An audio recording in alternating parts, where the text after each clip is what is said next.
So what's up guys? Welcome sa panibago nating video. And for today's video is ituturo ko sa inyo kung paano bumili ng NFT gamit yung OpenSea. So without further ado, let's get started. So click natin to, search natin OpenSea. So makikita nyo dito guys, OpenSea.io. So OpenSea, the largest NFT marketplace. Click natin to. So dito guys, ito yung interface ng OpenSea. So makikita, ano ba talaga tong OpenSea guys? So itong OpenSea is dito nag-interact lahat ng blockchains guys. Lahat ng blockchains. So makikita nyo dito yung mga NFTs. So dito kayo pwede bumili ng land na yung dito sa pixels, pwede kayo bumili dito. So login muna tayo guys. So dito makikita tatlong pwedeng ma-connect nyo guys. So wallet connect.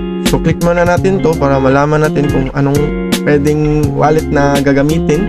Baka meron kayong wallet dito na may funds na pwedeng ma-connect dito sa OpenSea. So click natin to, check natin. Dito yung guys, Octo, so Getweb, so Musa. Dito makikita nyo lahat ng mga wallets na pwede ma-connect dito sa OpenSea guys. So yung available wallet natin na pwede natin gamitin is MetaMask. So click nyo lang. Hintayin lang natin yung confirm dito. So dito guys, message, welcome to OpenSea. So sign in lang tayo. So dito makikita nyo na nakalagin na tayo guys. So check natin, try natin mag-explore. So Pixel Chibi guys. So dito yung experience ko is nakabili na kasi ako ng Pixel Chibi NFT.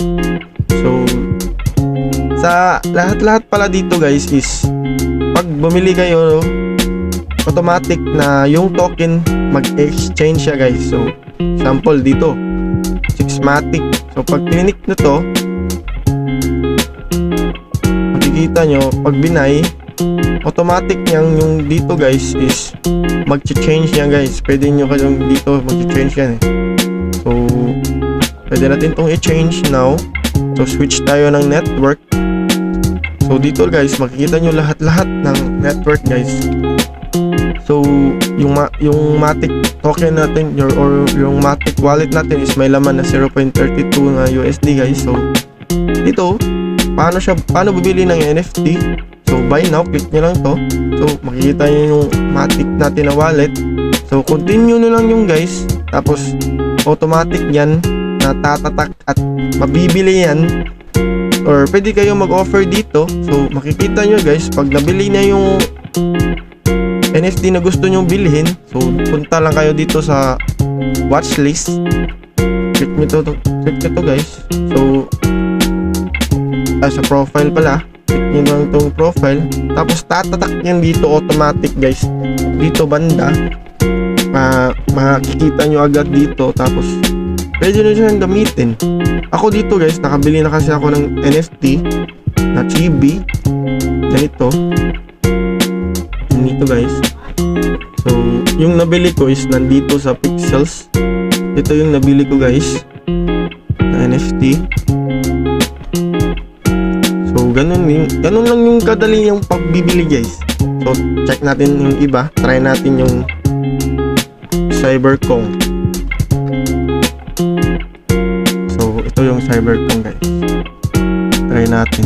So Ethereum yung gagamitin guys. So pag change lang kayo guys, ganito lang, click nyo lang to, automatic yan na Ethereum. Pwede kayong Ethereum, Arbitrum, iba't ibang mga token na nandito, pwede nyong exchange. Automatic lang yan guys, madali yan.